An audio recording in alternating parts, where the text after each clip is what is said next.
Hello, ladies and gentlemen, and welcome to the show. My name's Tim Sedano. This is Paranormal Insight, and on today's show, we're doing the Mish Mosh, number 3. That's my phone going off. I should probably turn that down. So, we're going to talk about a little bit of everything under the sun in the paranormal world anyway. So, I guess maybe it's under the moon. It really doesn't matter. It happens at all times of the day, the paranormal, so we'll just stick with sun. Now that I've completely butchered that little thing there, let's talk about crazy coincidences. Or are they? I'm going to start off with a video originally uploaded by Now and Here. And they do all kinds of quasi-conspiratorial, semi-paranormal stuff that make you question what the truth is. That sounded very dangerous and such. And I think it comes with some weird music, so let me mute that. Maybe mute that. Oh, well. I can mute it on this side of things, I guess, if I gotta. But yeah, let's take a quick look at that.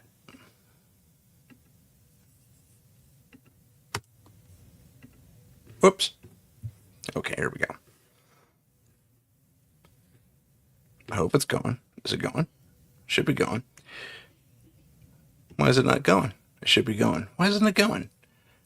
Okay, fun things with technology. Well, let me just kind of visual,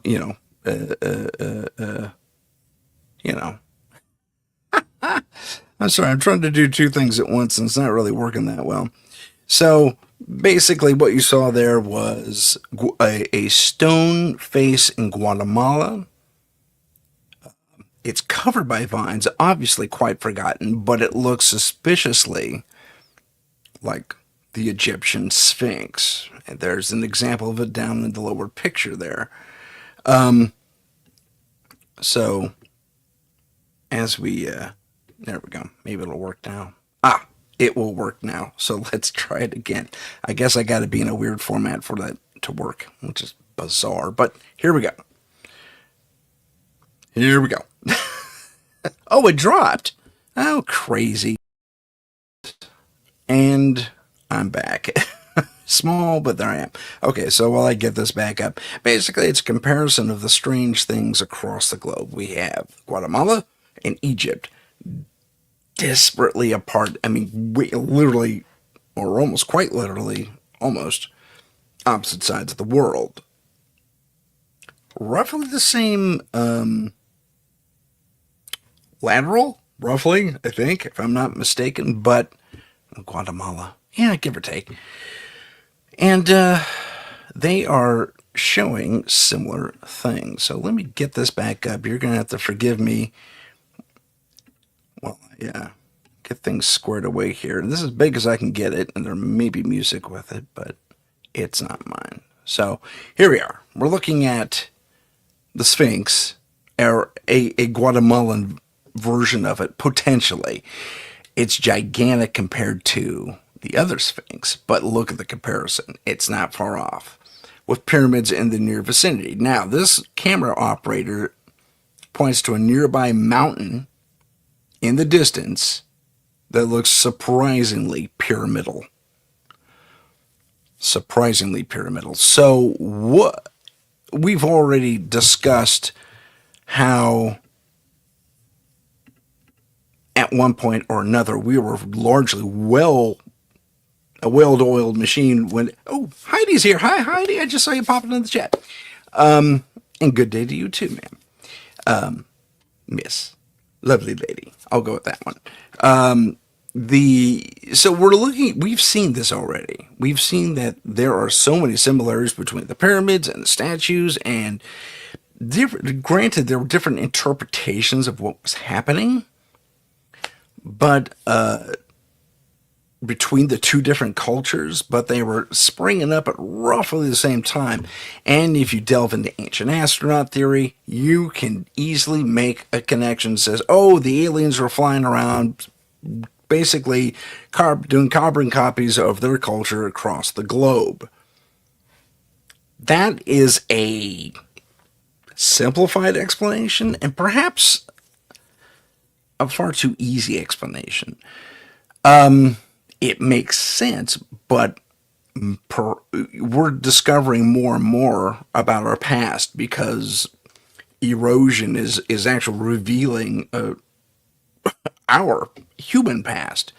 Everyone keeps talking about Tartaria and Lu, or sorry, not Lu, Mu, and Atlantis, and all these ancient cultures we have tales about that were supposed to be surprisingly advanced compared to everyone around them. Excuse me. But we don't have concrete evidence of these things other than writings. No one went and said this conch shell or this head from a statue or a spoil of war. You know, we beat the Atlanteans in this war and we took a spoil. This is Atlantean culture. And put it up on a wall somewhere.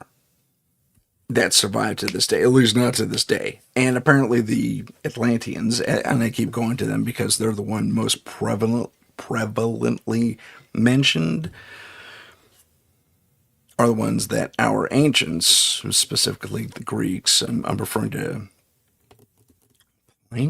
Pliny and Aristotle and a few other, was it Aristotle? Gotta check myself on that one. Mention. And throughout the Mediterranean. So it had to be around there somewhere. They were interacting with someone for multiple cultures in the Mediterranean to mention the exact same thing.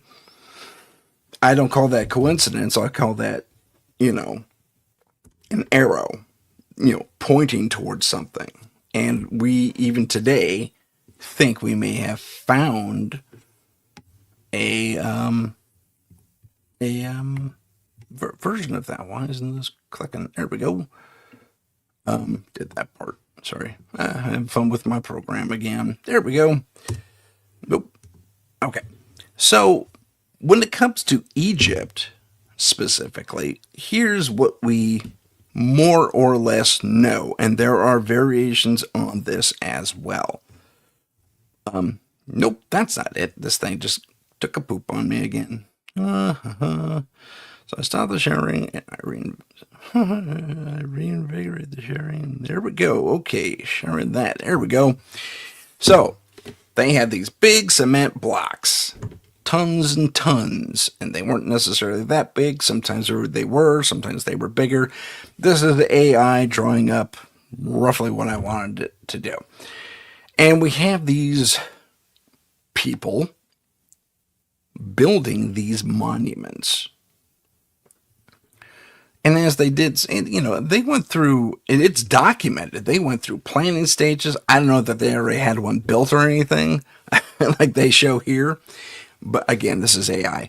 And I think he has a very modern tattoo right there. Someone wasn't paying attention. And look how neat the printing is. I mean, come on. I don't think it was that cool. So we have planners and apprentices and relatively rudimentary tools being seen. We see this thing. We see that weird shovel deal. I don't know what the heck that is actually. But this guy's a modern garb. He wouldn't be there. So AI kind of hosed this depiction. But overall, this is what they were doing. They had blueprints and plans and ideas for building these things. This is documented in their own writings. They actually put that out there on the stone walls. Here's the plan, here's what we did, and here's how we got there. They even told us how they built them. They quarried it from a nearby quarry. Well, nearby, it's a few miles away. Got these gigantic stones out, and we've seen them more or less partially carved, like someone stopped the project. We're not doing the pyramid thing anymore. Sorry. We lost the funding. Actually, all the slave labor just took a hike across the Red Sea, if you want to follow that story. But That's basically what happened. They lost, I'd say, if not probably close to 75% of the workforce because they had other slave labor. It wasn't just the Jews. But I'm talking about the Egyptians here. So they had other slave labor working for them, but the Jews were a pretty significant chunk of that labor, and they had decades and decades, hundreds of years even, of doing the Egyptians' bidding until, the Exodus. But suffice it to say, these guys were pretty prolific builders. This is not too much of an exaggeration, this picture here. I'll make it bigger for you. Again, these are AI generated things. And see the little person over here with the flag? Yeah, that's not too far off what was depicted. You have, this is where we start, this is where we end. So there was a flag person to tell you where to start. And look at all the labor they had. Look at all those guys. And that's probably not far off either. Some of this stuff is modern garb, and they're taking smaller little stones here.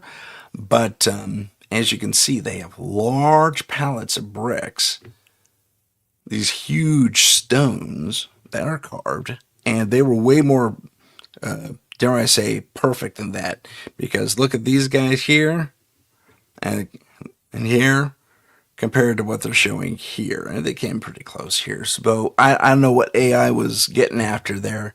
Maybe these are rocks that had to be hewn still. Who knows? Another, and I don't know if this was shot down or not, but another theory was that, yes, they quarried the stones. And again, there's smithing there to part out a piece of this stone that are left there. They're unfinished. They're hanging, mostly carved out of the side of this rock face. These big, perfect blocks, and they're just hanging there. So the theory, the alternate theory was that they took those big blocks and mashed them all down into pulp, made a mortar out of it, cast that mortar into blocks, and then, that way they didn't have to haul the stones, multi-ton stones, over, 50, 60 miles, or if not more, to the nearest temple. That one personally doesn't make sense to me because we do, again, in the quarry today, we see a mostly excavated, carved out stone, probably a lower stone because it is gigantic.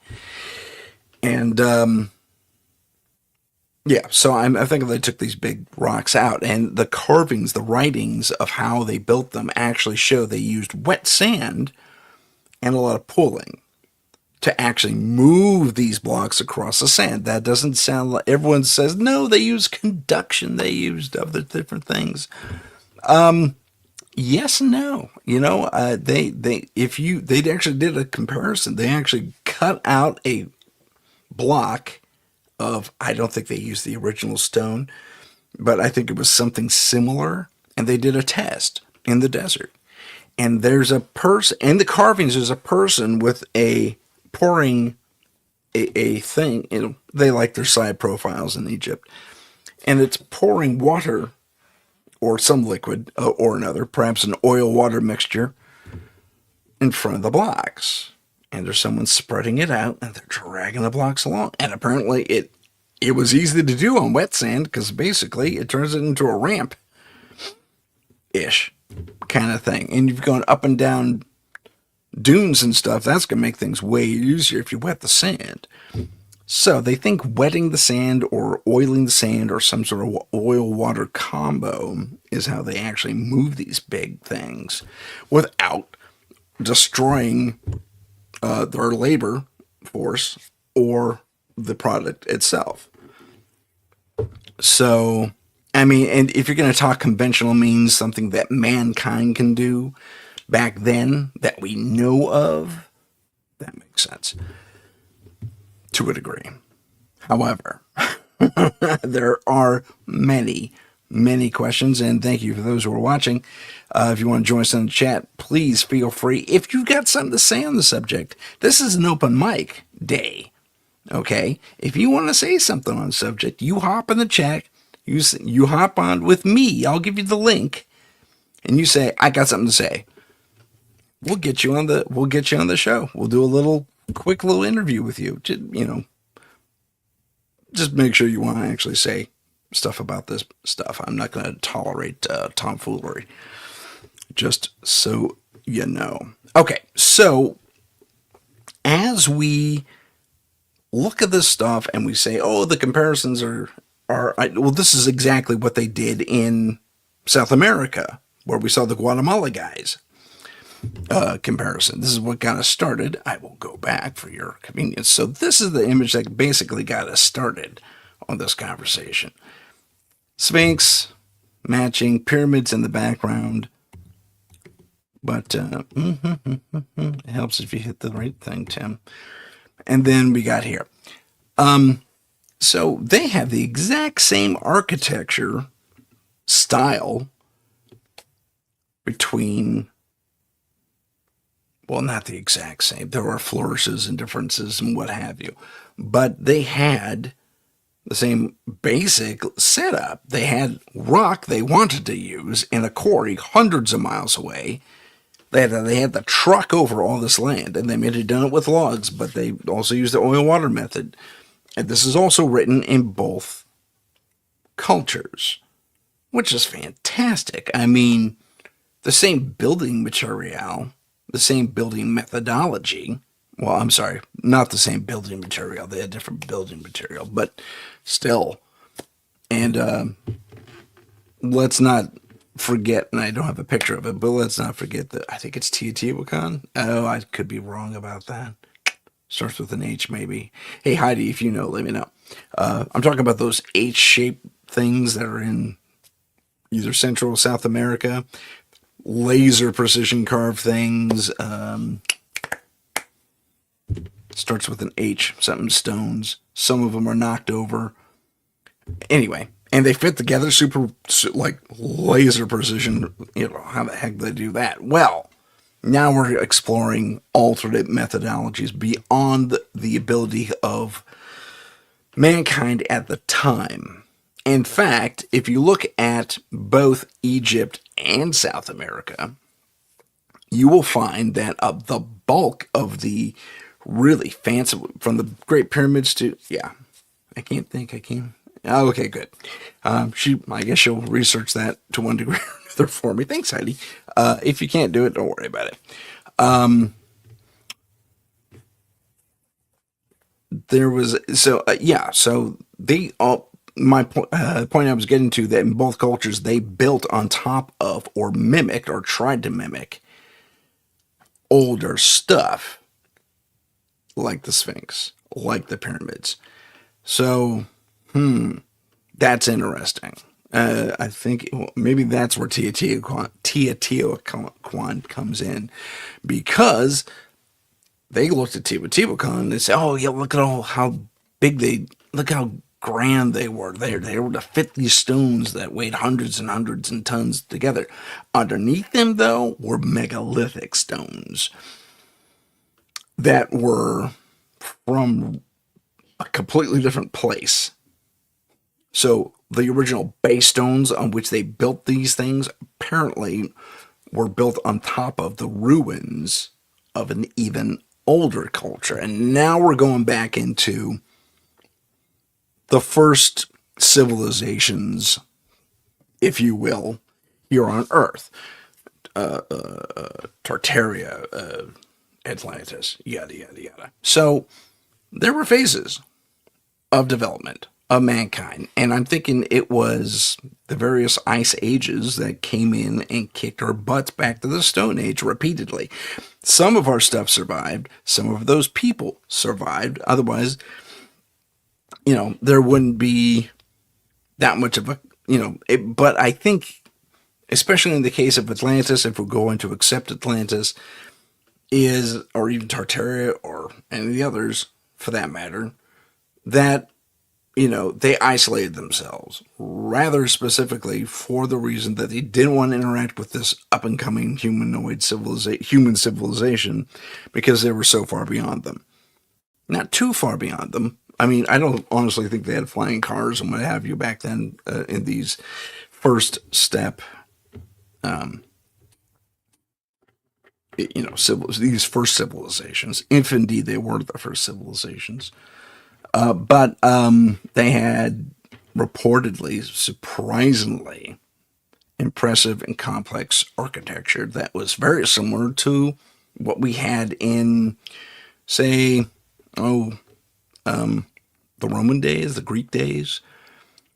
Really complex structures like that, very ornate, able to hold a lot of weight, built from materials that were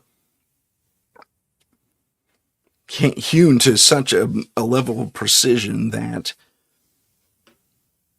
it's hard to duplicate today without the use of lasers and stuff like that. So who's to say they didn't have it?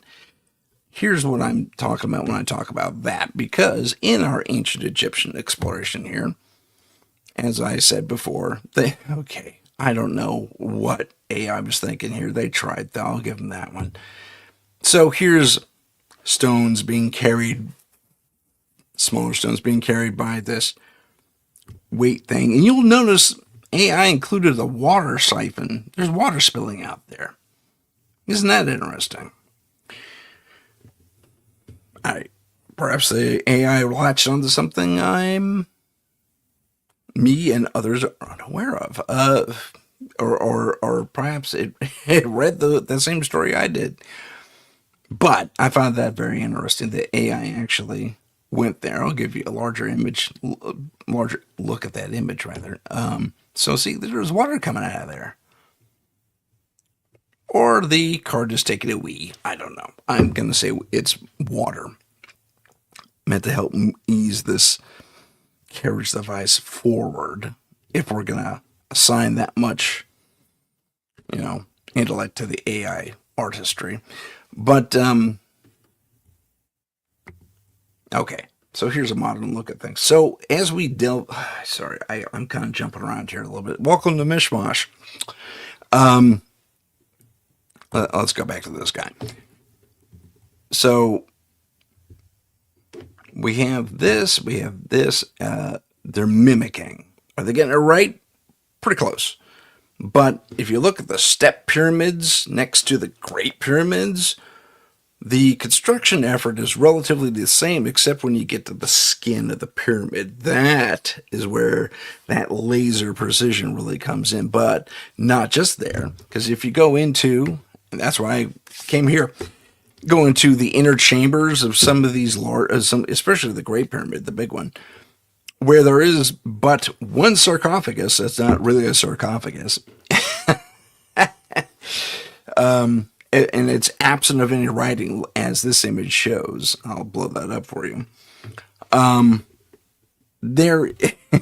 It was apparently an early power distribution system, and they did it through quartz-laced granite. Quartz-laced granite. And that's what the obelisks were. They were conductors. In fact, if you read the language on the obelisks, they gave thanks to certain gods for the knowledge, and they said, this is what it's for. Now, there's some speculation that whatever forces were around that were trying to keep humans in the dark and keep humans at the pinnacle of things, I might add, went in and erased or chipped off the explainer on these obelisks and other stuff. Not necessarily in the king's chamber, but yeah.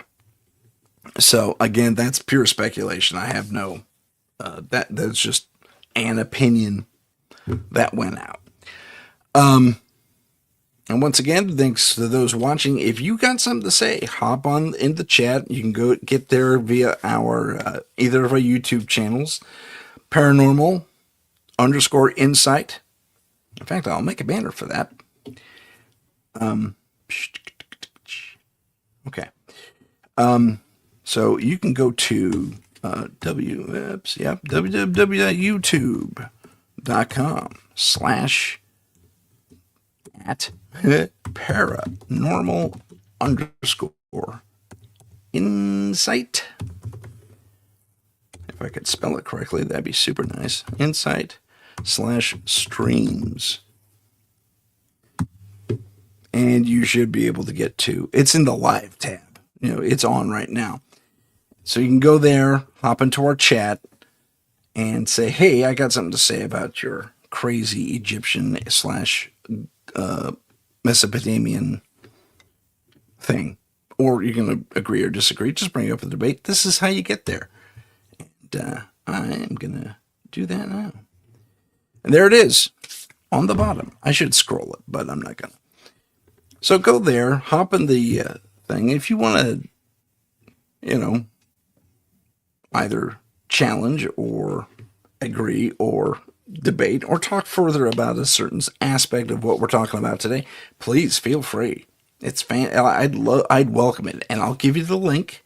You can hop on for a little bit. I reserve the right to cut you off if you get bombastic and rude, so don't do that. But yeah, come on down. Keep finding Pumapunku. Yeah, Pumapunku H blocks. Thanks, Heidi. That's exactly right. Pumapunku. Yeah, they're not that big. It's some are, but not really. They're about the size of a person. They're H-shaped blocks, and they're about the size of people. That's kind of goofy. And yeah, thanks again to Heidi for finding that. Heidi's our super fan in the chat and on many of our different UPRN shows. She likes this esoteric stuff. She kind of lives an esoteric life herself, and she's awesome. And Heidi, we got to get you on the show. In fact, why don't you jump in and join us and let me know what you think about all this stuff, if you're so inclined. No pressure. I'm going to continue until I see you. So, oh, you are? Groovy. Yeah, come on in.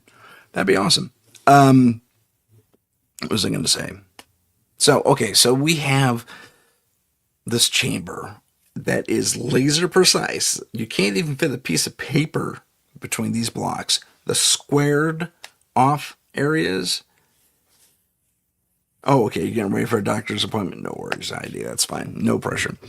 Whenever we can get you on, I'd be happy to have you on. I'm just saying.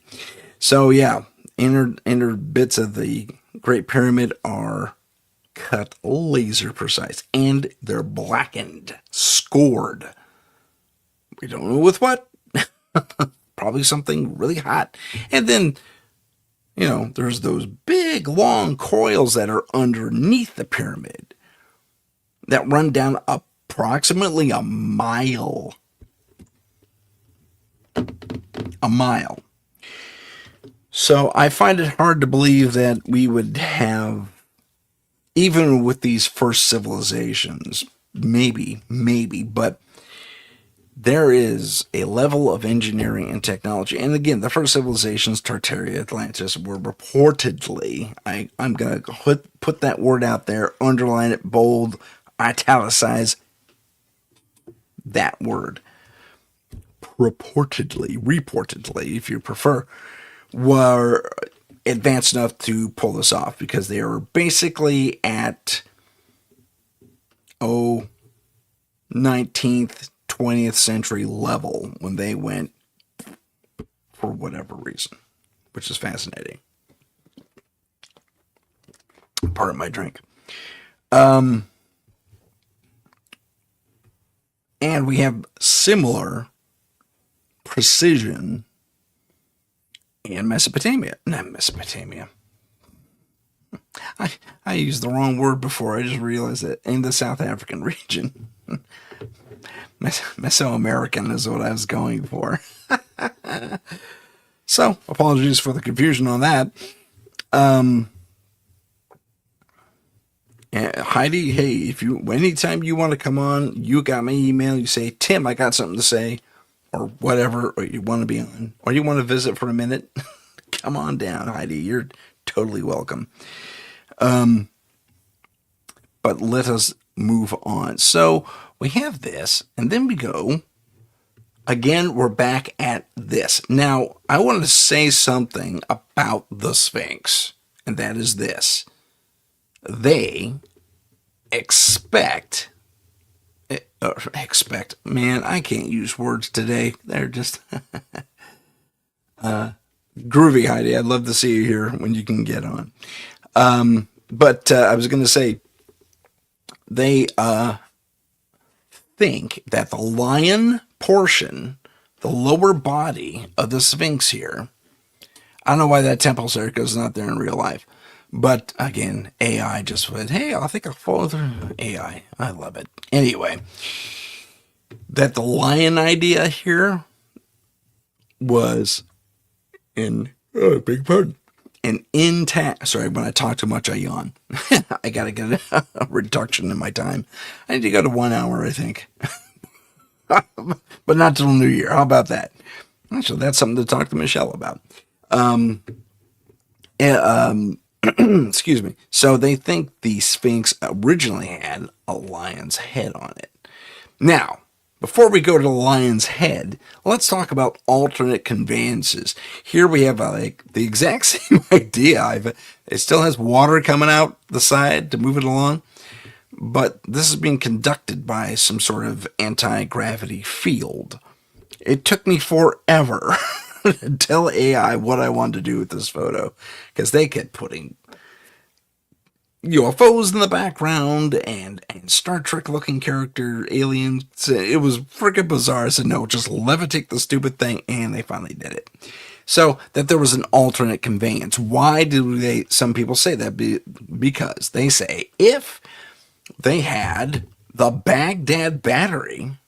Hey, Cherry's on. Woohoo! How's it going? Hello. Welcome to the chat. I've extended this invitation to those in the chat and those watching that if you want to join me today, I'm happy to send you the link if you want to talk about topics. If not, sit back and enjoy. I'm still going. So anyway, going back to what I was saying, if they did have some sort of conveyance beyond simply dragging these stones, and I'm talking about the bigger stones, they put comparatively little stones on the sled here. Some sort of magnetic, or what's that called? Help me out, chat. When you levitate something with a magnet, it's use cold to get it there, throw something. Oh, I'm drawing a blank. Anyway, you're using some sort of electrical conveyance. They had the Baghdad battery. They had the ability to create their own power portably. You had to empty this thing out of its wine or orange juice or whatever was in there, using it as a catalyst to generate a charge. But nonetheless, they had the ability. I find that very, very fascinating, because if you have the ability to do that, you have the ability to make one of these realistically. Because we could do it today. And what is the name of that thing where you pour a little nitrogen on a metal surface, or you not even a metal surface, but something conduction, electrothermic conduction or something like that. Oh, I'm drawing a blank. Anyway, that's what I'm going for here. So if you got that, you could do that theoretically, and probably realistically, if you don't care about using 10,000 of these things, which they probably could in a heartbeat, because they're not that hard to make. So there we go. So this guy, the Sphinx guy here, was originally, they suspect, capped with not a human head, but a lion's head, as you might expect. When I told AI to turn the Sphinx into a real lion, it gave me this weird-ass thing with Grecian temples in the back. You can see a hint of a pyramid there, but I mean, they just went all over the place. This is the closest I can get, so hopefully you'll bear with me.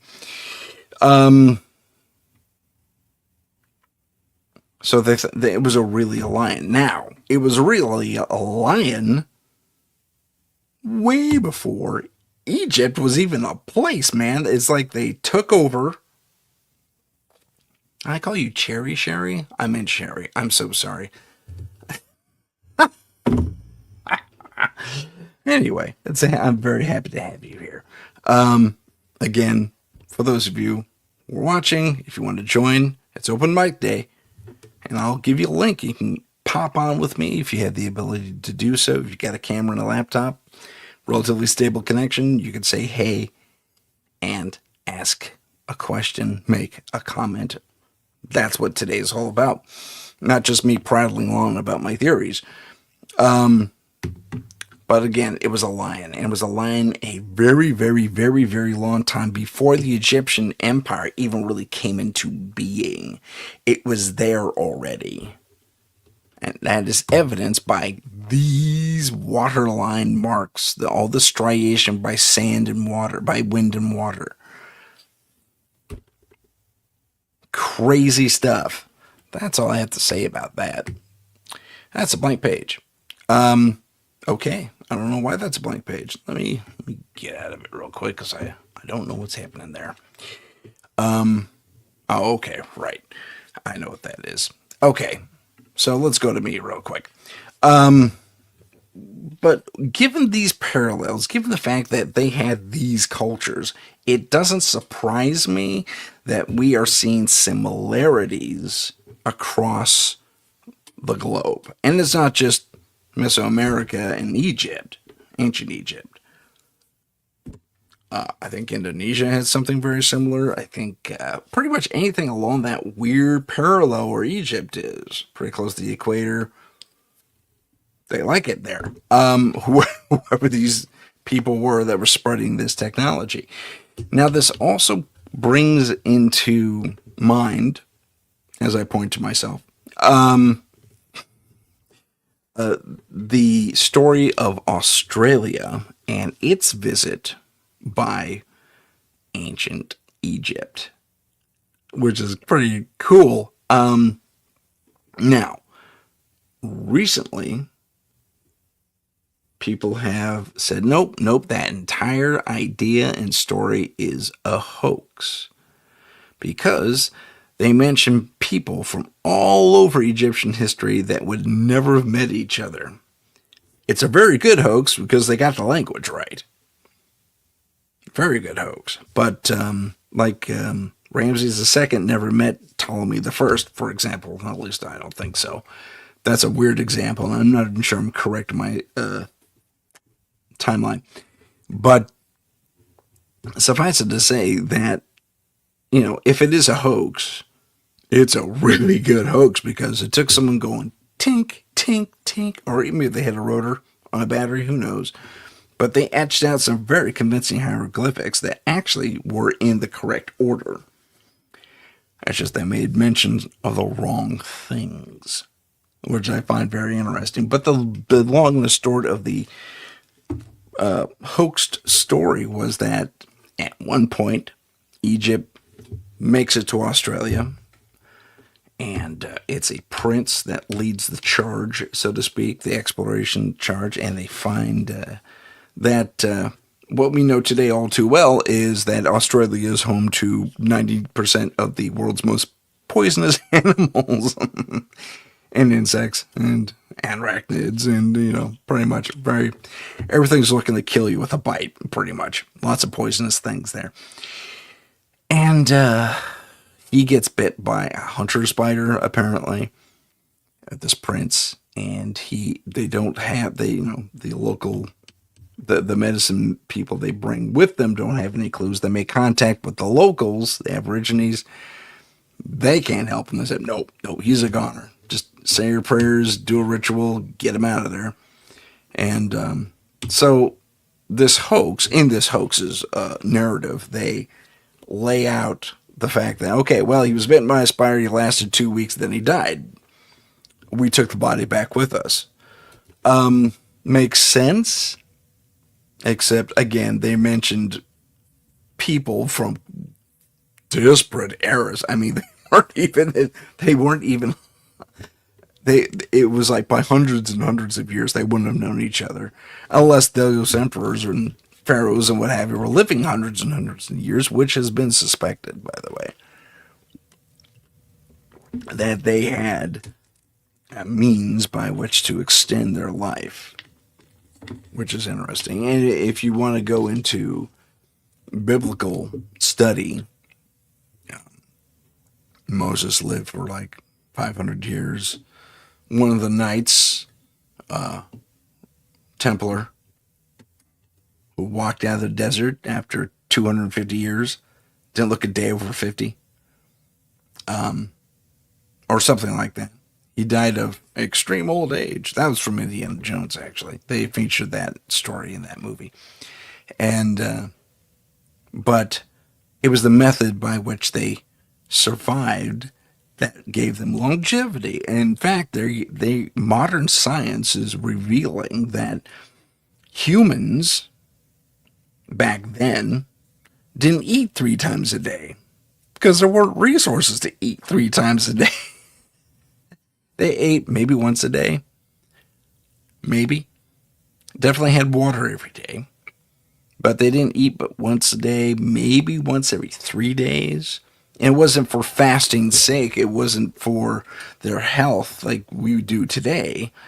No, it is said that they just ate at that thing, no matter how busy they were. They just didn't get hungry like we did. And apparently we were even a little bit taller back then. And not shorter, but taller, which I find fascinating. What was I going to say? So these various things that come into play are... I'm sorry. Again, we Mish Mosh. I'm kind of jumping channels here on you, and I apologize for that. I'm trying to stay on theme, but these little bits and pieces keep popping in my head, and hey, that's what Mish Mosh is all about. So, as we talk about food and fasting and what was going on back then, they're saying that we, as humans, did not eat that much. We ate for sure, but every day, every 2 days, every 3 days, have a reasonable meal just before, I think just before bed, if I remember correctly. And then you're good for the next couple of days, but for some water or wine or whatever you wanted to drink. And yeah. Now, the theory is that this extended human life because you were provided an environment that was a bodily environment, a biome, if you will, that was limited in resources. For example, I'm diabetic. I eat 3 times a day. And in the past, I've eaten a lot of horrible stuff that left me vulnerable to become diabetic. However, if I were living like our ancestors purportedly did, eating once or a day or once every 3 days or whatever it is, I would not be able to provide the that mechanism, and or some say it's parasites and stuff like that. I'm still researching that myself, but I don't have anything concrete on that. It makes sense, but we wouldn't have a biome that would support that type of thing. In fact, it may invade our bodies, may get us a little sick even, but you just get rid of it because it just doesn't have enough fuel to survive, short of killing the host. And if you kill the host, you kill the parasite or whatever it is. So it was few and far between illness. It was there, and you were susceptible to it if you were really young or really old. Kind of like today. So, I mean, things haven't really changed that much for the human species. If you take a really broad step back and say, how about that? Do a little examination. But one of the things, apparently I'm going through a second puberty here, one of the things that really strikes me about all of that is, what if some of our legends about being, life being prolonged is in fact true because we had this in place as a norm, a norm where, come over for a meal. Oh, it's been 3 days, I haven't eaten. Sure, I'll come over for a meal. When did we get into the 3 meal a day thing? Maybe someone who's watching or someone who's on the chat knows that and would like to hop on. Again, it's open mic day. You can come on board. Come on down. I'll give you a link. I'll let you speak your piece. If you happen to know when we took up the 3 meals a day thing, let me know. I think it was relatively recent, comparatively. Maybe in the last 400 years. Maybe. And maybe it was a thing that, we were keeping up with the Joneses, as it were. We saw our rich and our elite and our kings and queens and emperors and whoever else way back in the day, living on hog, as it were. But there's a pun there, and it's stupid, and I apologize. But we had these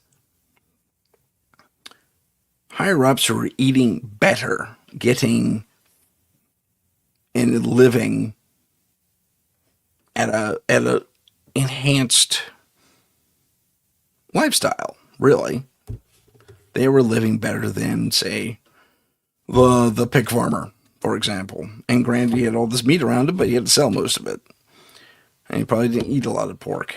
He probably had chickens on the hand too, and stuff like that. So it wasn't that the resources weren't there, it's just they weren't as strained as they are now. So you have to kind of think about how we have turned food into a massive commodity in the modern day. Whereas back in the old days, if you had a couple of chickens and a cow, you were set for, the life of those animals, and they breed all the time. So there you go. I mean, natural. You could live off 2 chickens and a cow, a rooster and a hen and you get my point. And I don't mean butchering the cow necessarily. I mean milking the cow, because you can make butter and cheese and all the rest of it. Grow a few crops, which you probably also have to sell off. I mean, the agrarian lifestyle back then was everybody's lifestyle. Even the elites, even the kings and queens and emperors, they had their own stuff for the castle and the staff. And they would have these ginormous feasts. It wasn't every day, though. It was like once a month, once every 2 months. And you would have finite resources available to you when you went out to hunt, if you needed to hunt. And I know I'm talking Dark Ages times. Even back then, they were living off 1 meal a day. Maybe some breakfast. Maybe not. I think that's really fascinating. I would be inclined to try that myself.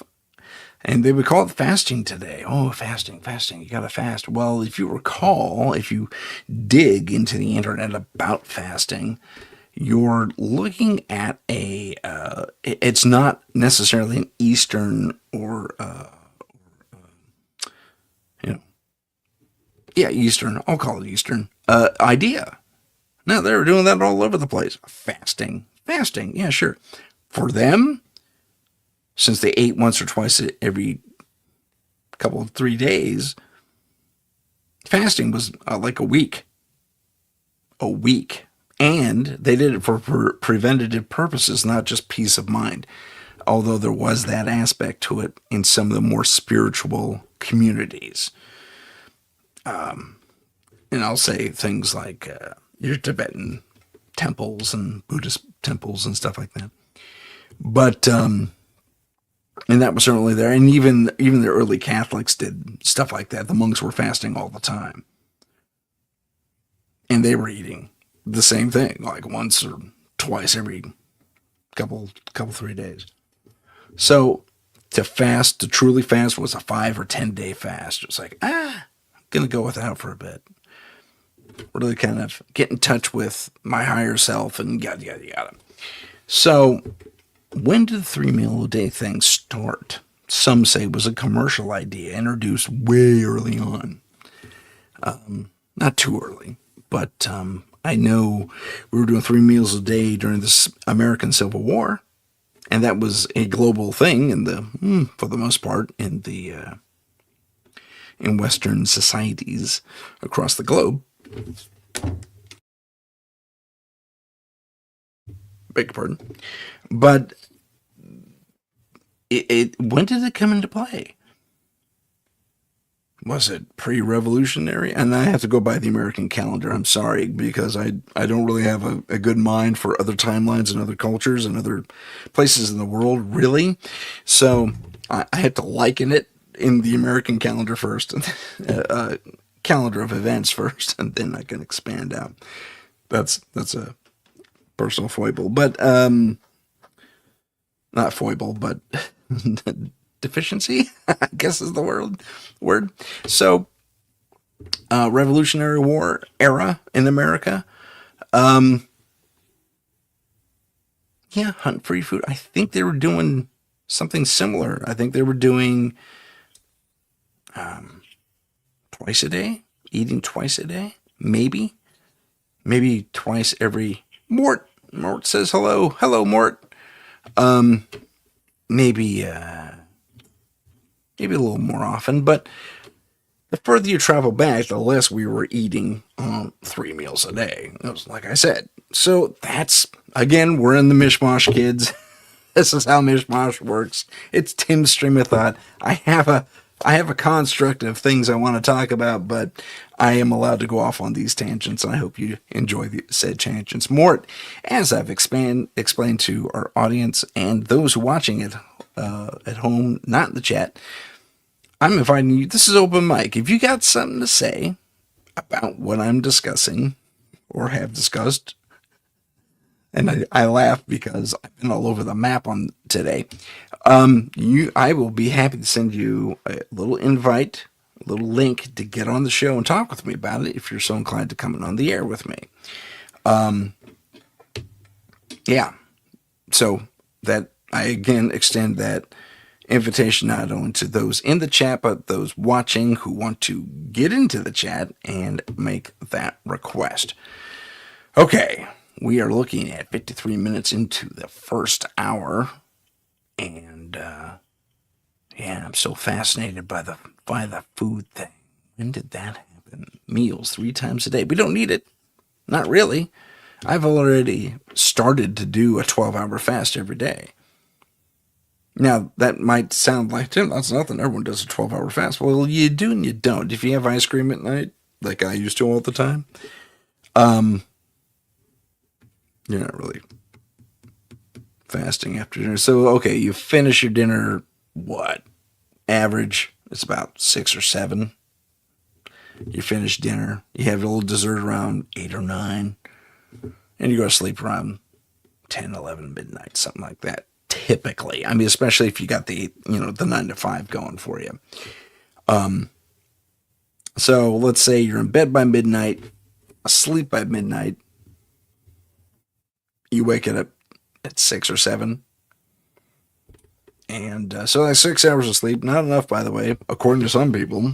We could talk about sleep in another time. But there is that aspect of it. And you are doing, and that's why they call it breakfast, because you're breaking your fast. In case you didn't know that, now you do. But you have a meal. A beginning of the day meal, and you're hungry for it. You can feel it. There are those saying, and I've been practicing this myself, kind of by rote more than anything. I didn't even focus on say I'm going to try this. I'm only eating when I'm hungry, and I don't get hungry till about the time the show comes on. So I eat like a half hour before, and I'm not hungry again till like 5 or 6. So, I mean, roughly 2 meals a day. Roughly. It's helped a little bit. I've lost some weight because of it. I'm careful about what I eat anyway because of the diabetic condition. But I I recommend it. Now, if you got the extra pounds like I do, fasting is great. It's a nice little thing. You'll get your weight down, and it's not going to hurt you. You're not going to go curl up in a ball. Now, if you're a skinny mini, and I use that term as I'm trying not to be mean or negative or whatever, but if you're an especially trim individual, you know, you got a great metabolism. You don't have to worry about it. I mean, if you can see your own ribs, maybe eat a sandwich, but, as the joke goes, but I'm going to suggest, and this is only a suggestion based on my experience, that if you are, a trimmer individual, you don't need to fast. You're fine. I don't necessarily even think you need to eat 3 times a day either, for that matter, because I see, and very recently I saw this, that it's a matter of kind of foraging, which is interesting, which is say some dietitians say you shouldn't do, and but others do. That don't rather say that. Sorry, they say you shouldn't do it. Others say you should. That you just forage and eat as you're hungry. Just be careful what it is. Make sure it's natural stuff, and what have you. Sorry. I've been playing with this bottle cap, and I'm probably ticking you all off. I apologize for that random sound in the background. But yeah, food, interesting. It's a huge thing today. It's on everyone's mind today because we see these poor people in lesser situations compared to, say, America, that are hungry and starving. And we have our hungry and starving here in the States too. Again, I'm not trying to be too terribly centralist, but I live in this country, and that's all I really know firsthand, I should say. That's all I really know firsthand. So you'll forgive my American position on that, I hope. Not that I'm apologizing for being an American. I'm just saying I'm kind of limited because I have a big country and we all do pretty much the exact same thing. But I digress. Let's talk. Actually, it's the top of the hour. I'll tell you what we're going to do. We are going, if I can find it, if it's here, there it is. We're going to do a quick little break, and you will notice in this break that there's a little advertisement for the 2 books I wrote called the TOL. Why don't you remember that for the next segment? See you in 180 seconds or minute 14. All right, ciao. This is the United Public Radio Network, 107.7 FM in New Orleans and 105.3 in the Gulf Coast. UPRN talkradio.com. Esoteric programming at its finest. Long ago in the ancient world, the Tribus Omnis Lux, later known as the Tridents, were celebrated heroes, defenders of humanity against unspeakable monsters. Today, they continue that sacred duty in secret, hunting the dark evils that lurk just beyond the shadows. They are the Trident of Light.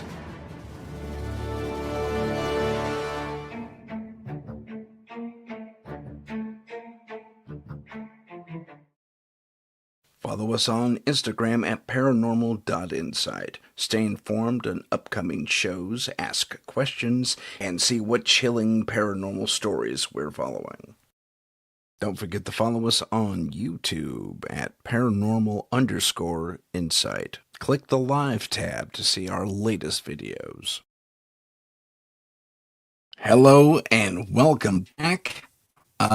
You will notice that everything cleared. How fun. I hate it when that happens. That just ticks me off to no end.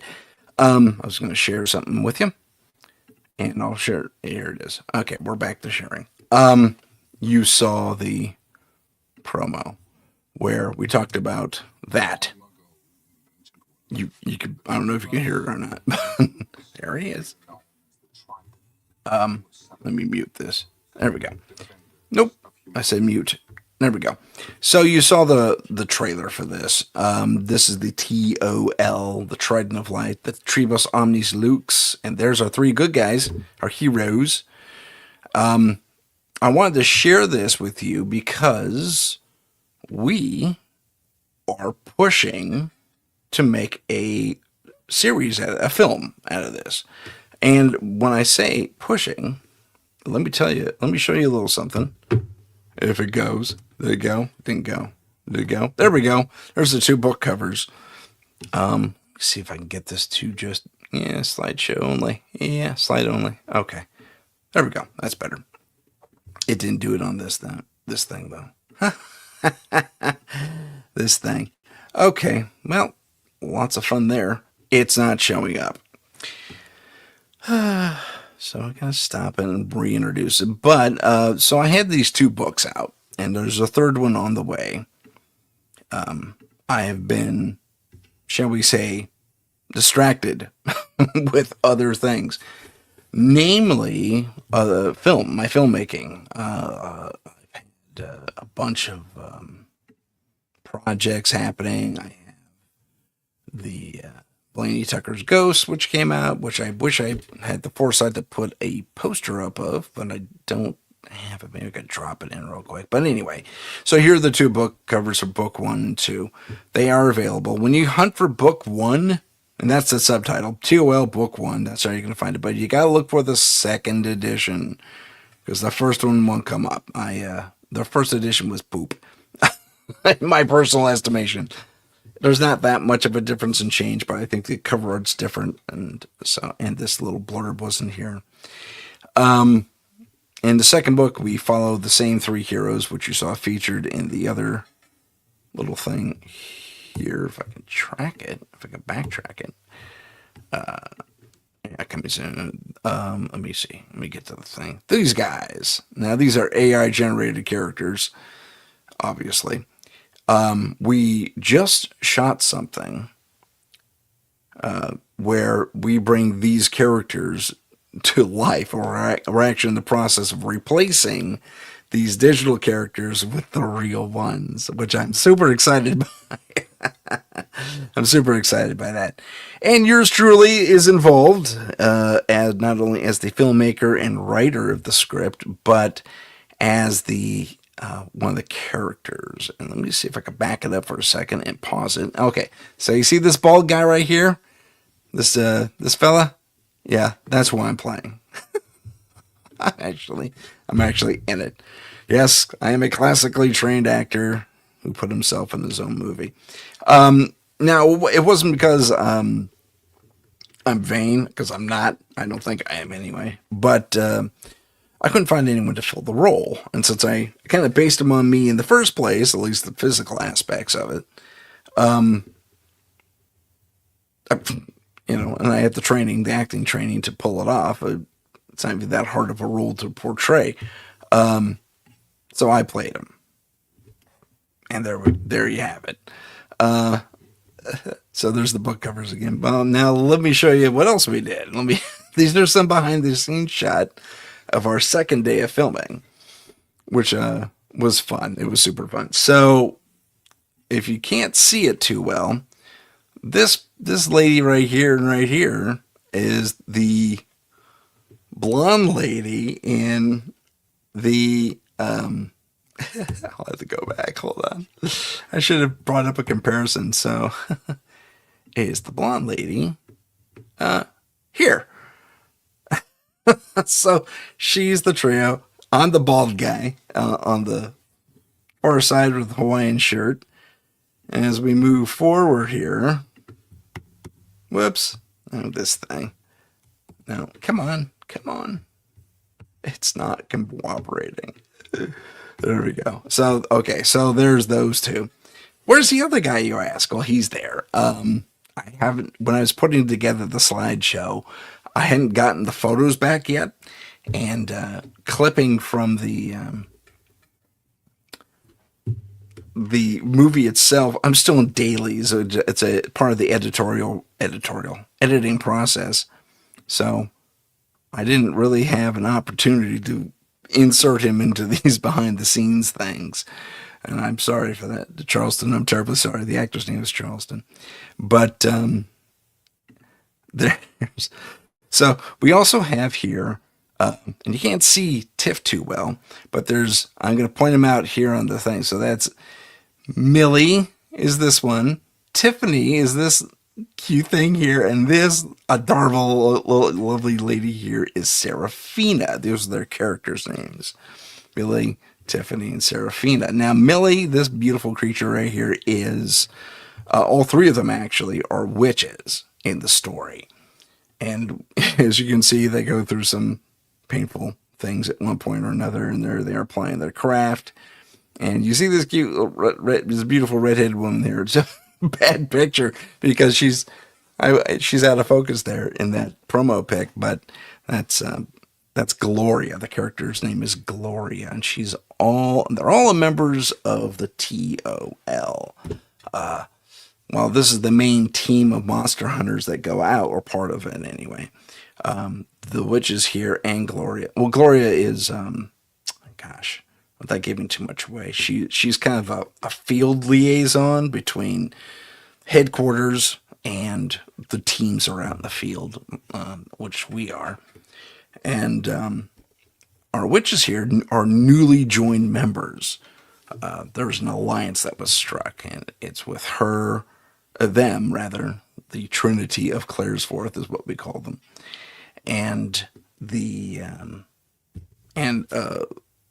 well, okay, I'm not going to say too much. There's an alliance with witches and a couple of monster factions as well, which is a lot of fun. We really had a lot of good fun putting this together. So, this thing just fails on me left, right, and center all the freaking time. That's just painful. Okay. So, let me go back here. Are we having fun yet? Good. Okay.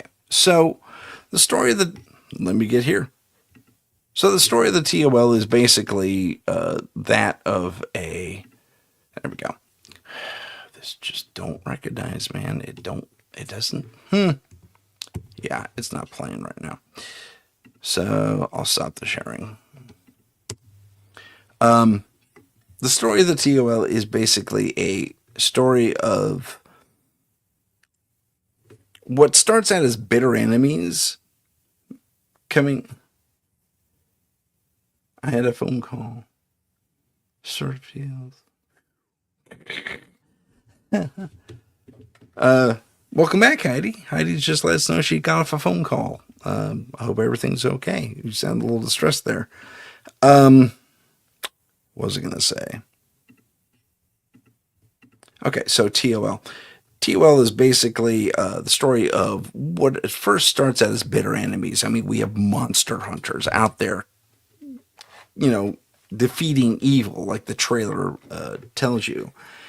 And as we go through things, we find that there is a larger threat. And this is kind of the case in a lot of historical stuff. That's kind of where I pulled it from. A little bit of history. Where, and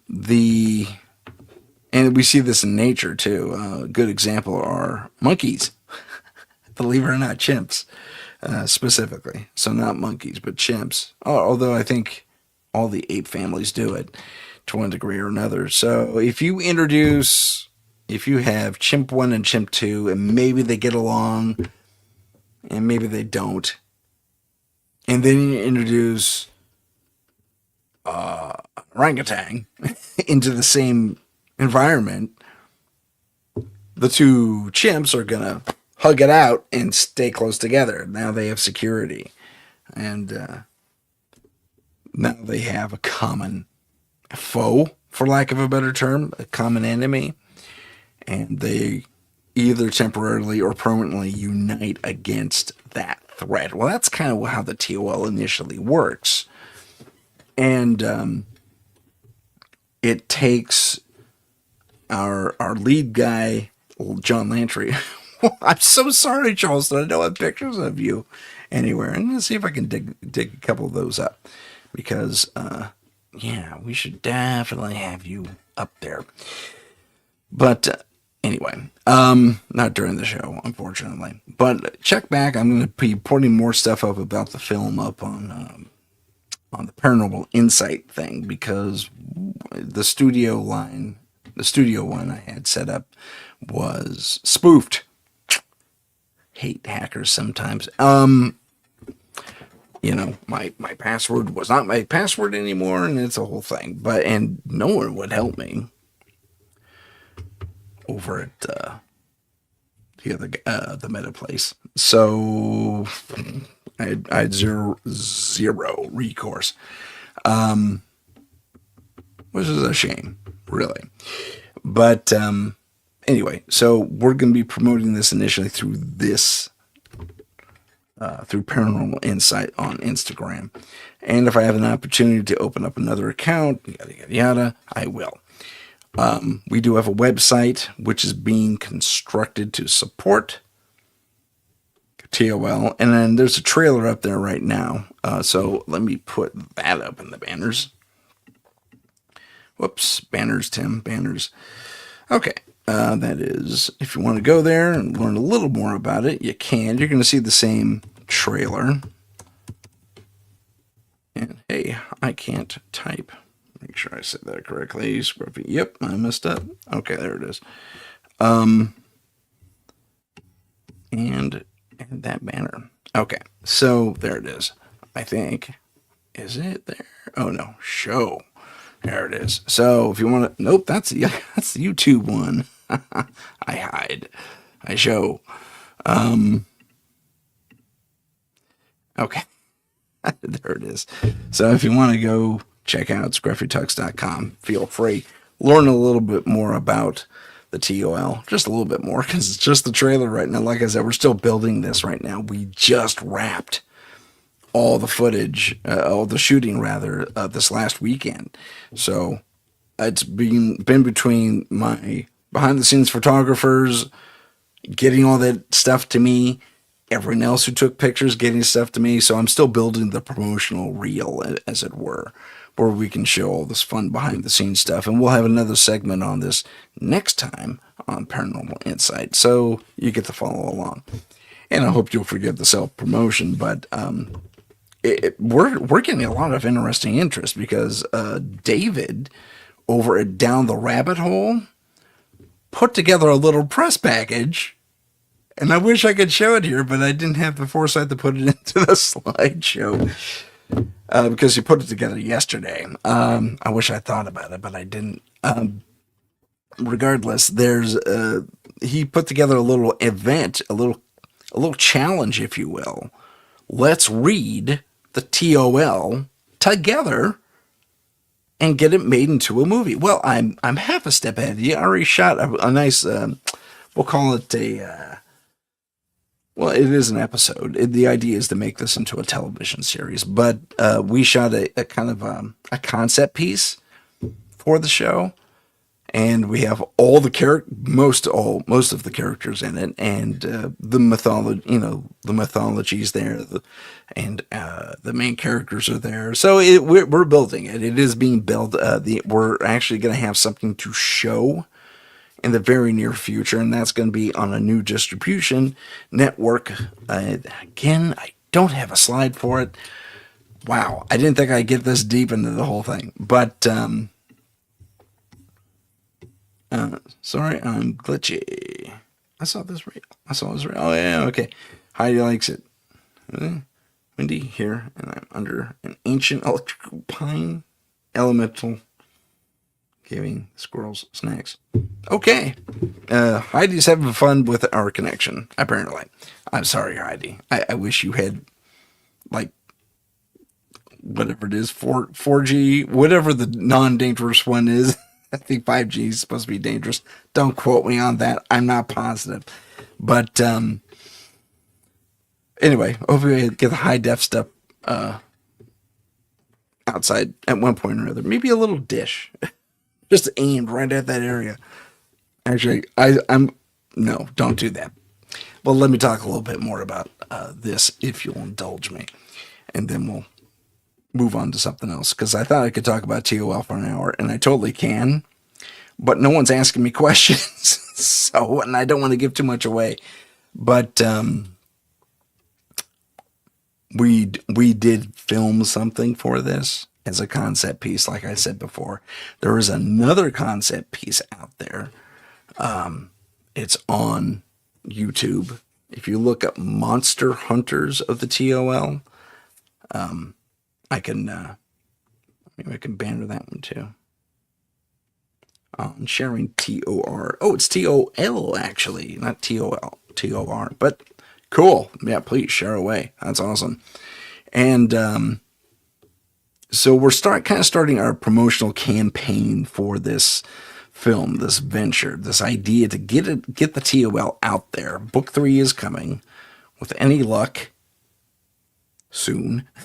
I'm about halfway through the book, so, and I'm kind of busy, so I got to edit this film, and oh, it's okay, don't worry about it, Heidi. It's fine, but the idea of getting this thing put together, it's all in, we're at the beginning stages of this. So if you want to know more about the TOL, I'm putting it together now. We have so little about it. There's an earlier piece out there, an earlier concept piece that was shot back in 2019, just prior to the big sick that hit everybody. I'm not even sure that's a real term, but I'll use it. But one of the, so we were starting to ramp up and we're getting recognition. People knew what we were making, and then the big sick happened. And the idea of what we were making kind of got lost. And I kept trying to keep it alive. We were doing lots of Zoom meetings back in the day, and there was just too much other stuff falling into place that had, I guess, more of a commitment behind them. And we don't have A-listers. If anything, in this project, we are making stars. And I'm going to kind of insist on that. I have one or two people I could throw in as far as if we need an A celebrity to kind of move it along for whatever reason. I have a couple of characters available that have not been cast yet, but I like to keep the current roster of players, and I'll make this as independently as humanly possible. If that, but if someone throws a check at us and says, "Yeah, make what you want," the idea is to make names, new names. I mean, I'm kind of sick of the old names personally, for the most part. Not everybody, but you can only watch Brad Pitt play a 20-year-old so many times. I'm just saying. Not that he has recently, and not that anything against Mr. Pitt, but I mean, we need some fresh blood out there, kids. And I definitely have fresh faces, fresh talent, and they're all amazing actors.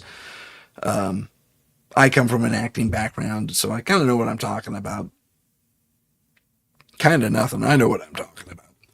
So these guys, these actors did phenomenal. Even the background people were freaking amazing. I mean, they took direction beautifully, just beautifully, and they handled themselves professionally. I was expecting to be reining in a bunch of kindergarteners, to be completely honest. As the director of this piece, I wasn't.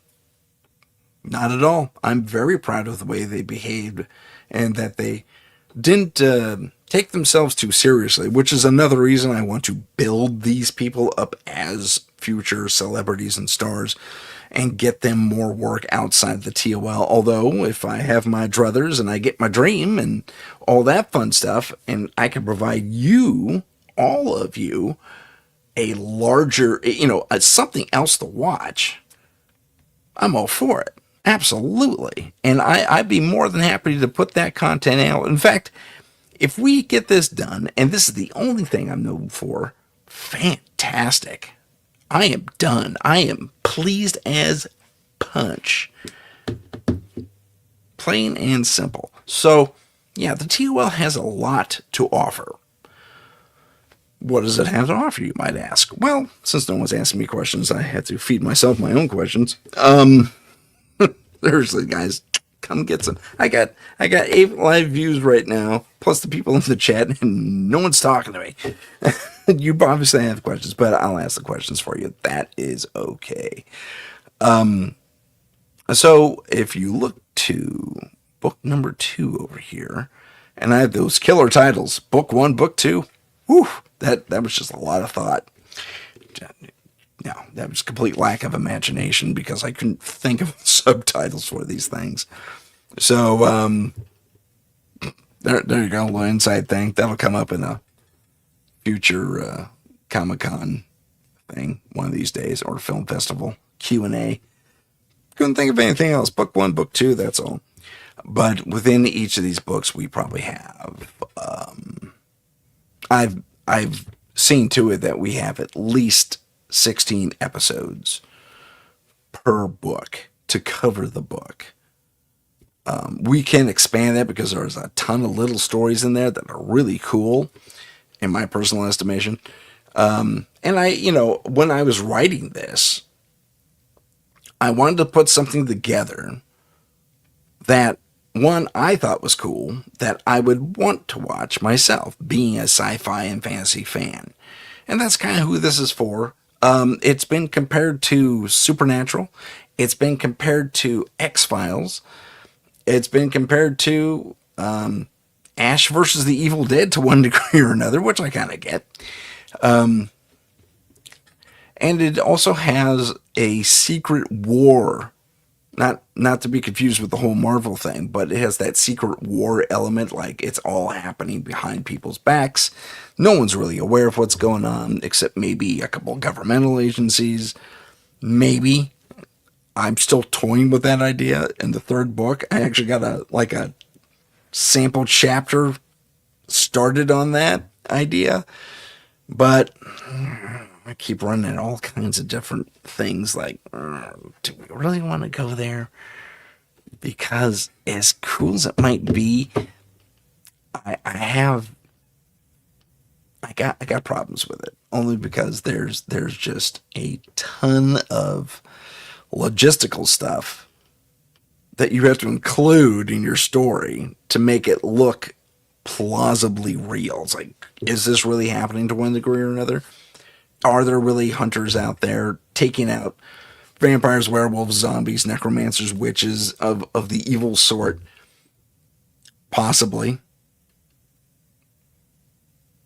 I'd be really, really surprised if it was happening today in the modern era, but to put it in the modern era is to put it in our laps and to draw parallels between, the real human experience and what our characters face on a weekly basis. So, having said all that fun stuff, let me get back to the paranormal. Now, the TOL hunt monsters, vampires, werewolves, zombies, all that fun stuff as described. And that is kind of where we dig into the paranormal. Now, when I was creating this, this first came to me very early on. About 1995 or something like 94, 95, something like that. It's very early on. And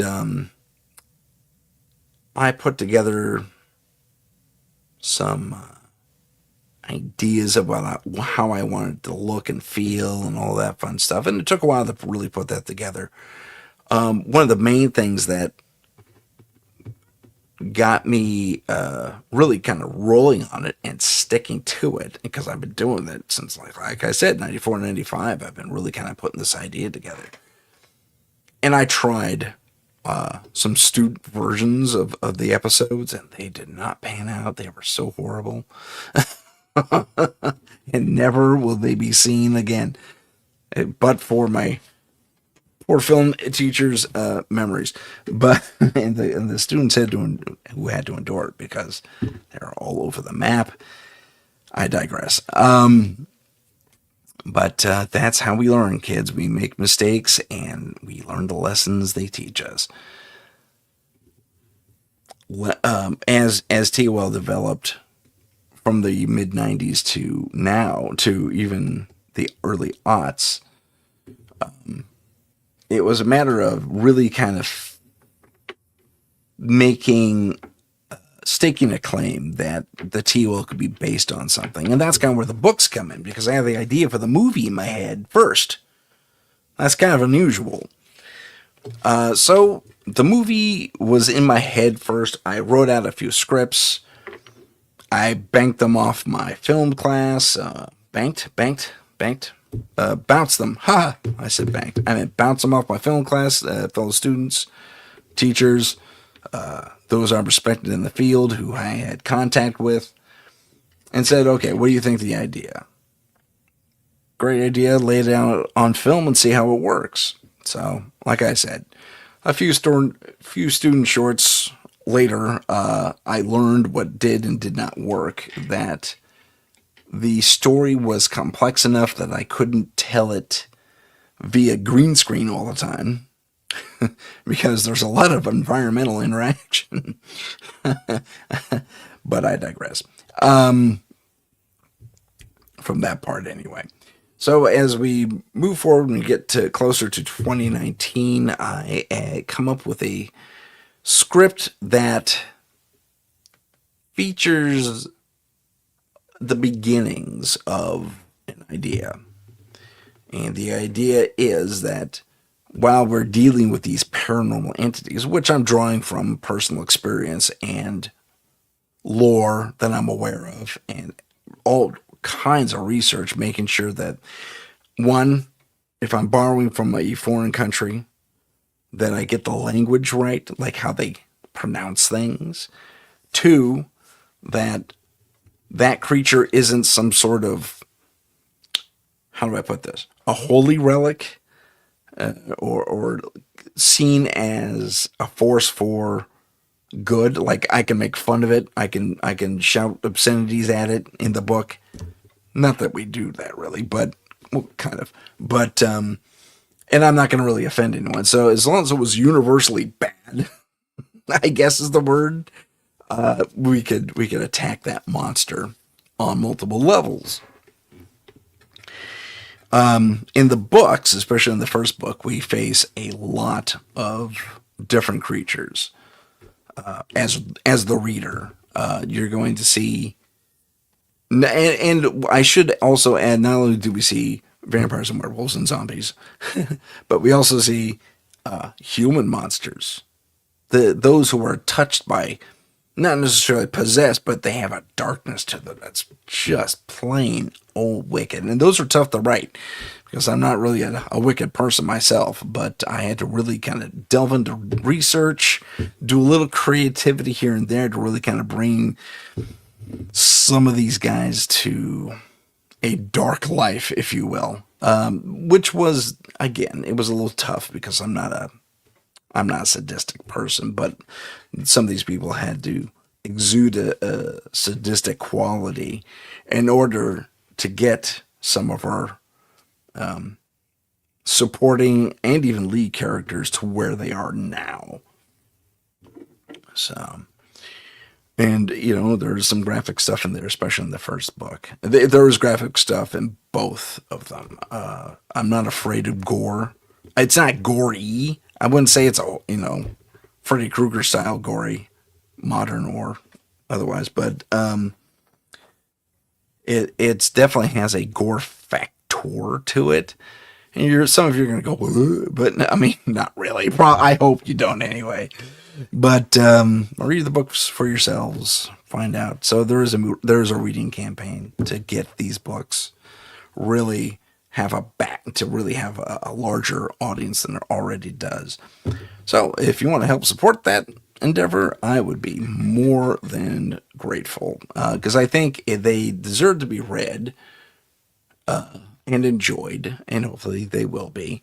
But they also, I think, as others, especially David and a few others have said, and what I have just recently put together myself, feel that the books are fantastic fodder and a great playground for an audience to experience as a television series or a film series, but preferably for my preference would be a television series. I think it would give us way more freedom to tell all aspects of everyone's stories because we have complex characters and complex situations behind, through which these characters experience the world. Thank you very much for the thumbs up.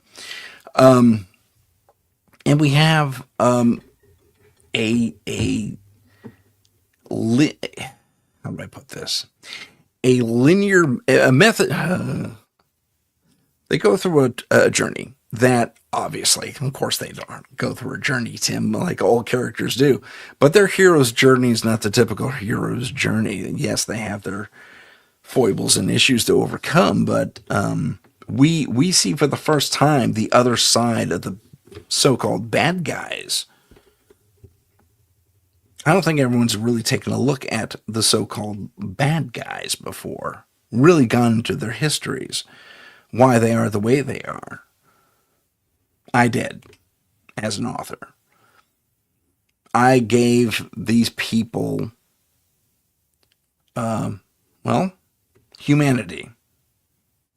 And perhaps humanity is a narrow spectrum from which to experience things, but it's the only spectrum I know, and you gotta write what you know. So I gave them some of these monsters a relatively human aspect as far as their experiences go, how they got from A to B to Z, all the way to Z, rather. Not every author has been able to do that, not without wasting a bunch of time. And I think that's one of the things I have going for me as an author, because I come from a film background, and as a screenwriter, you got to be brief in your action statements. You can't do it like you do in a book. He looked at the curtain. The curtain was paisley, and the paisley curtain reminded him of the fields he used to run through as a child. No, you can't do that. You have to, it would, in a film or television script, it would be he looks at the paisley curtains with reminiscence. That's it, with reminiscence, and that's up to the actor to go, And so brevity is key. And I had a very hard time learning that lesson, and I incorporated it, but I did learn it, and I learned it so well I put it in my book stuff. And I go into some detail here and there, but the book has been credited, both of them have been credited as being, they move. That's the word I keep getting. They move. They have a flow. They have a tempo, and it's heart-pounding, nonstop action, adrenaline. There's a little bit of a break here and there, but for the most part, this book, both books really, and the third one too, puts the pedal to the metal and does not let up at all. And I don't sound like that on purpose. I don't want you to take a breath. And there are a couple little breaks in there, but as soon as you get, finally, off you go down the next road to the next adventure, and so on and so forth. So that is essentially TOL. I'm going to talk a lot more about this on a future episode of Down the Rabbit Hole with David. We're going to record that tomorrow, I think. I don't know when it's going to air, though. So if you want to know more about TOL, not only go to the website that you see scrolling, and again, we just started building the whole media thing. So bear with us. So go there in a couple of 3-4 days, and you'll be able to check that out. And you can watch David's interview with me to learn more about the TOL, as I've only spent a half hour talking about it, so some of this information may repeat, but I haven't given you everything. So I got to say something for David's show. In fact, I barely scratched the surface, to be completely honest with you. So if you want to know more, well, you have to wait a bit. Okay, so let's get off of TOL for just a moment and go back to, and you'll have to forgive me as I go into a couple things here. Where is it? There we go. No, that's not it. That's not it either. Where is it? Darn it, it's not there. Okay. Well, we'll just stick with this one for now. So these are planners trying to erect another temple just like it in the background, which I don't know why they thought this was a good move, but they did. Let's see here. There we go. Hey, my thing changed. That's weird. Is that it? Yeah, there it is. Okay. So, our Egyptian friends here, going back to the paranormal, the true paranormal, are planning to build a pyramid with very, very well handwritten plans. I found that kind of interesting. AI is so much fun. Beg your pardon. As we take a look at this, I also want you to remember that similar plans were being drawn up in the Mesoamerican era. And basically these things were built within, say, 1,000 years of each other, give or take. I think that's correct. And one has to wonder why. Now, here's where we get into ancient alien theory. And I'm actually going to change my slideshow. If it'll let me. It won't let me. Okay, good times. Yeah.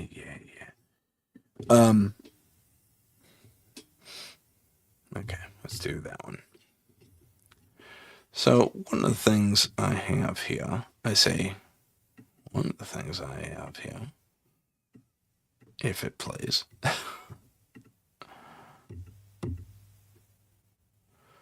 Huh. Well, anyway, one of the things I have here is our look at ancient aliens. Why am I going back to ancient aliens? Because I think it deserves a look, for starters. And secondly, I think we're looking at a form of what is going on with that. Sorry, technical difficulties behind the scenes here. Yeah, if I hit play, you play. There you go. Alrighty. So what I'm looking to do is, if I can find the freaking things. That is irksome that I cannot find the,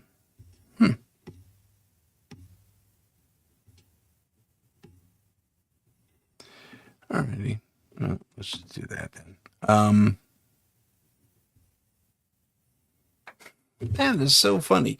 Okay, sorry. What I was trying to toy with here and get in front of you was this. You may recall this from a very recent UAP task force meeting where they showed this this thing being tracked by a drone, flying along with it, well above it, and you're about to see, yeah, there we go, an object come in, boom, there it goes, that's fun, impacted. So why am I bringing this up? Well, I go to ancient astronaut theory because, and I show you this footage because there is, it was a Tic Tac. Whether it was the Tic Tac, I couldn't tell you. But yeah, it was a Tic Tac, and if if I could get the scroller to come up. I can't find the controls of this thing anywhere for this particular piece of video, which irks me to no end. I must say. Let me see. Huh. Anyway, I was showing you the Tic Tac because we have seen these before. Now they've been put in our. Pardon me. Yeah, thought went away. Sorry. Oh, I know what I was going to say. Let me kill that banner real quick.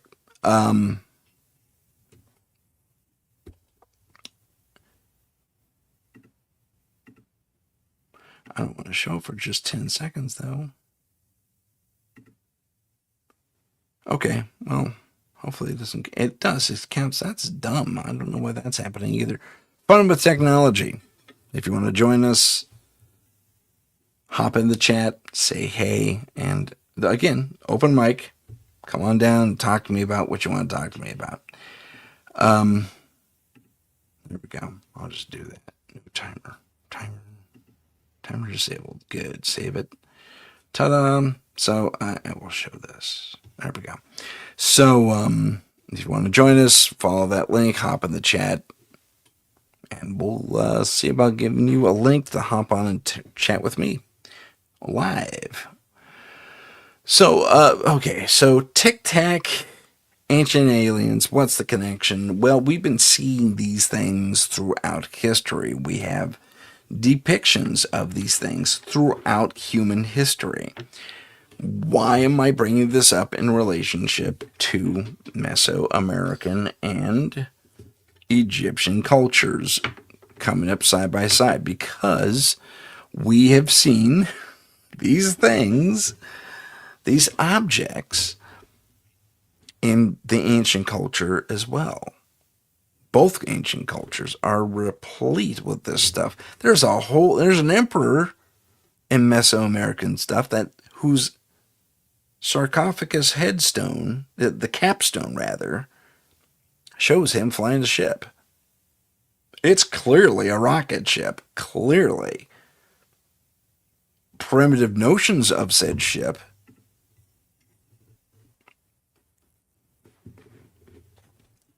but it's it's obviously a ship. It has rockets, controls, a little breathing apparatus that goes up his nose.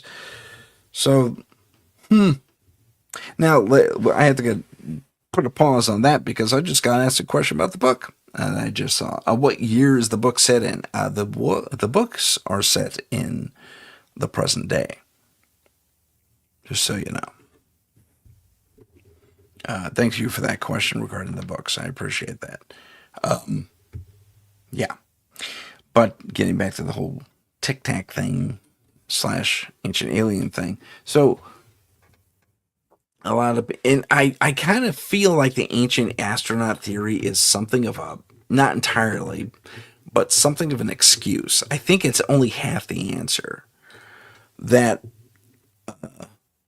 we were influenced and or modified and or whatever. And we can all look at the second genetic marker in our DNA, chromosome. Second chromosome in our DNA, and see that the telomeres were bound in a really strange way. Could a mutation account for that? Possibly.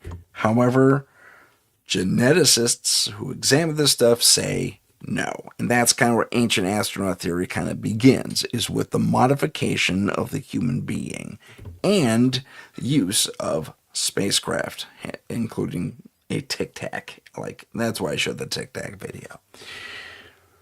So if we have all that linked together in our minds, from genetics to vehicles to cultures that were influenced and potentially outside cultures that influence, and some say continue to influence us, why are we not having a larger conversation about it? Now, we've had Grush and all the other whistleblowers hop on the air, put their lives at risk, I might add. Alonzo, all those guys,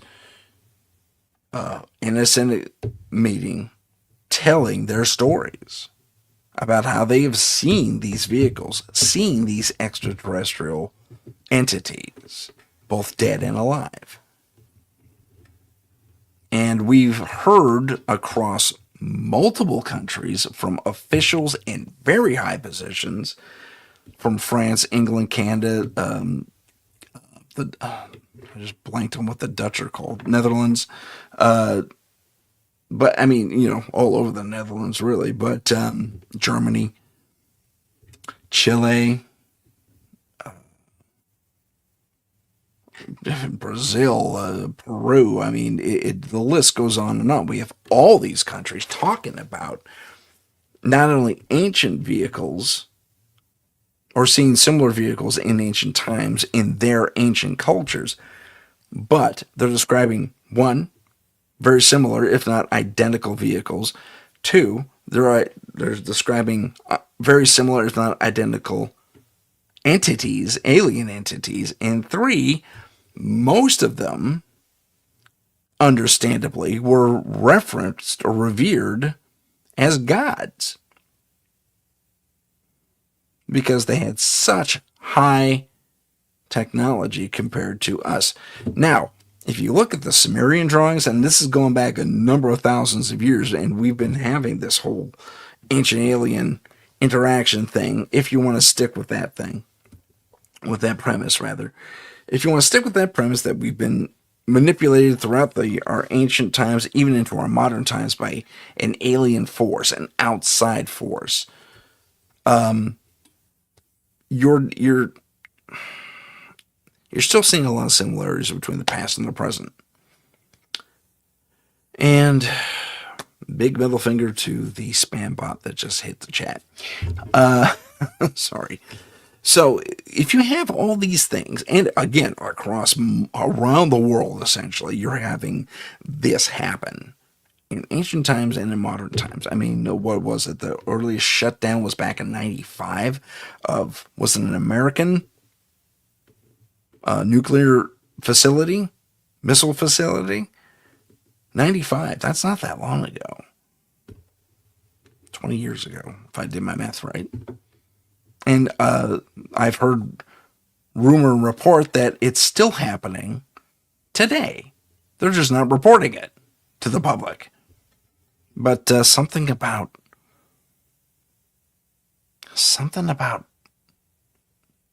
I want to say Taiwan or Korea. Was it Korea? Maybe North Korea. Or either North Korea or South Korea or Taiwan.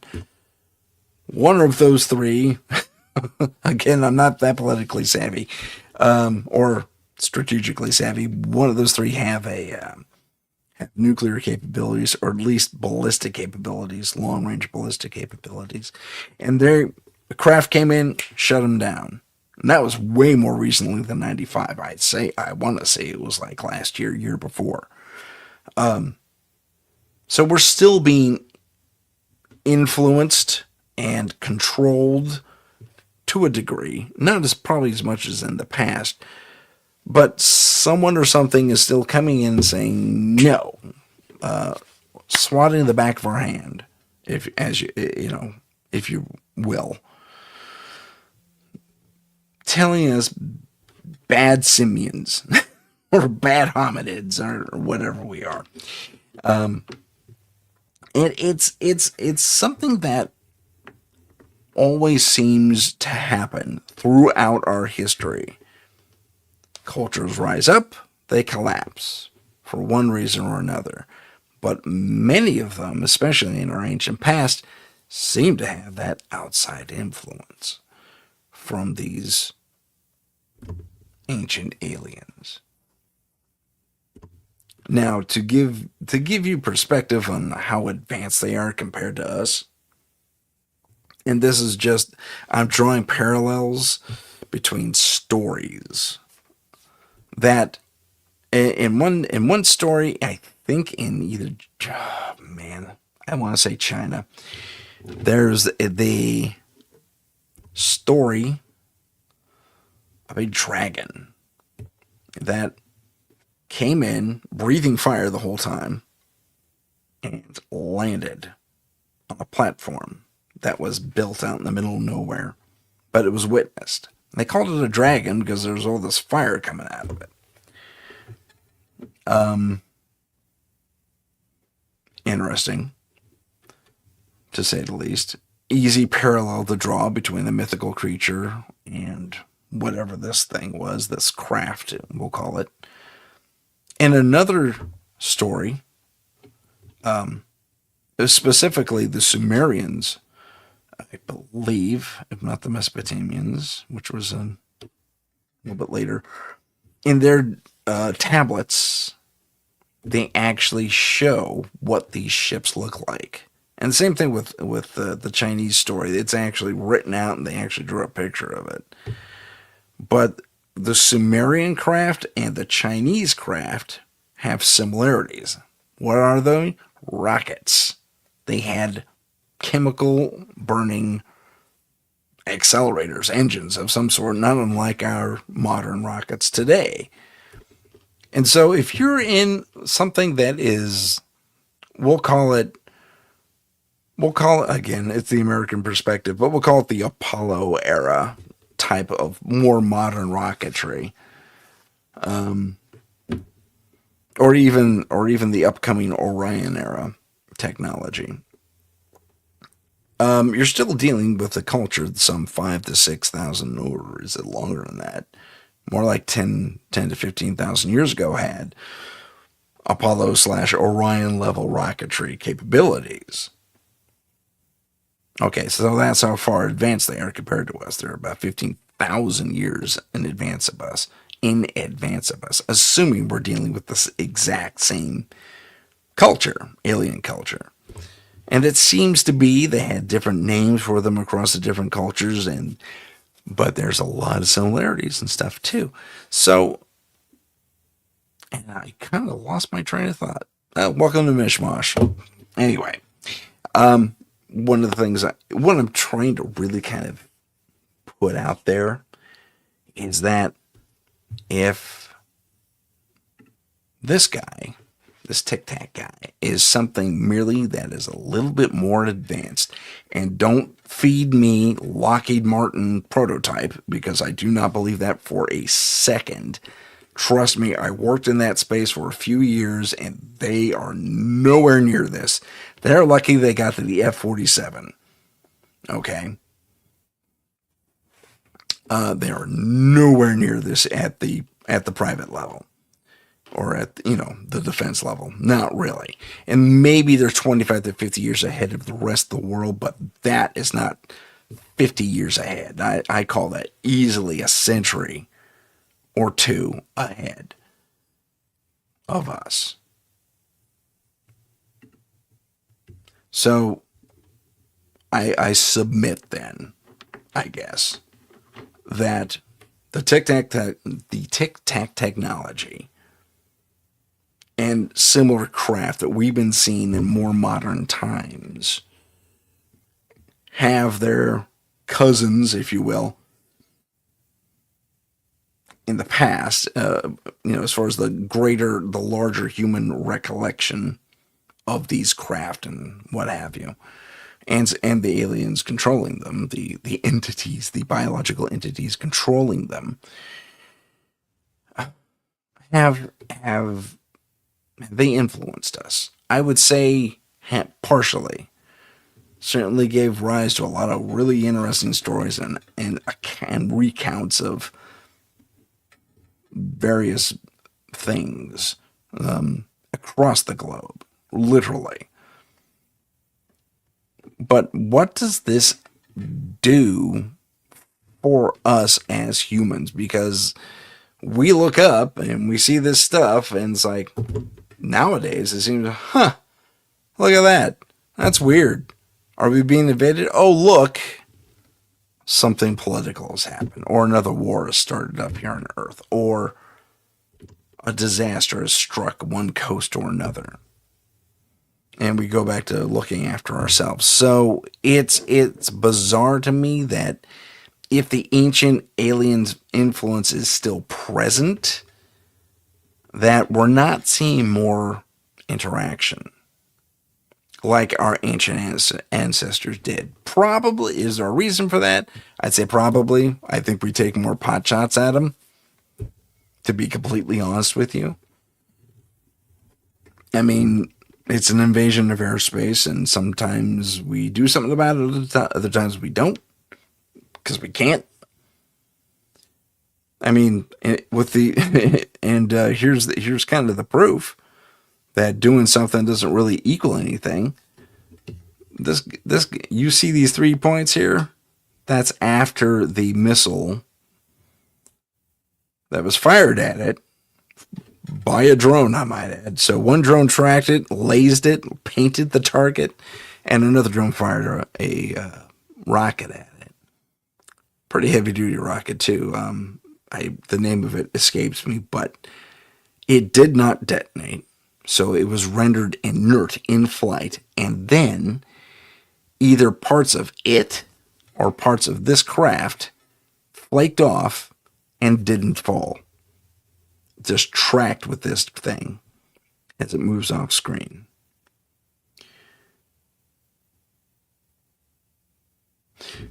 So here's, it doesn't matter, is what I'm saying, I guess. I guess that's ultimately what I'm saying.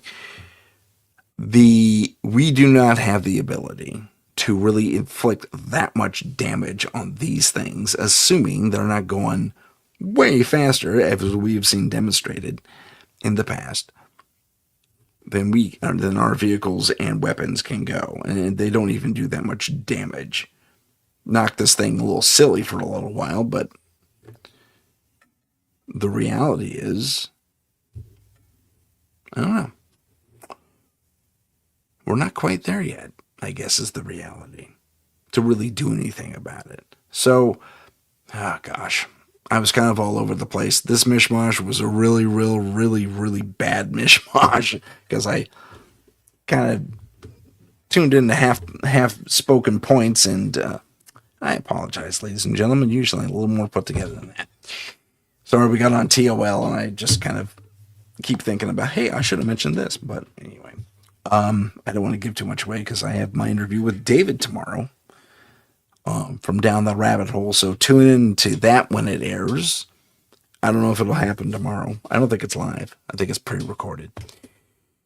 But there's that. And you know what? Thank you.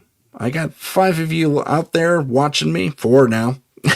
Because I said thank you and goodbye. And all the wonderful people in the chat. Heidi and Mort and Cherry, to mention a couple. I said Cherry again. It's Sherry. So sorry. But yeah, let's call it a wrap on today. And we'll talk more about the TOL with Down the Rabbit Hole. And I'll bring it up again in the next episode as well. Hopefully I'll have more pictures of you to show of our actual leads. Poor Charleston. Got left out of the mix. But next time, I'll have him in there.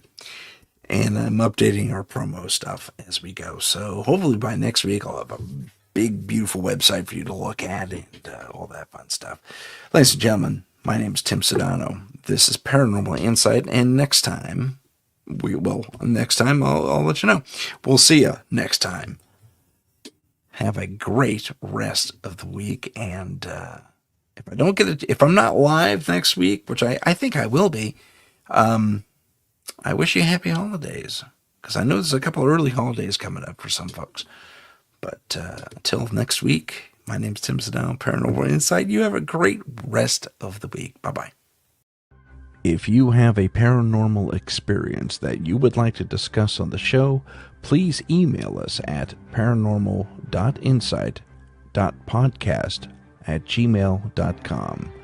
That's paranormal.insight.podcast@gmail.com.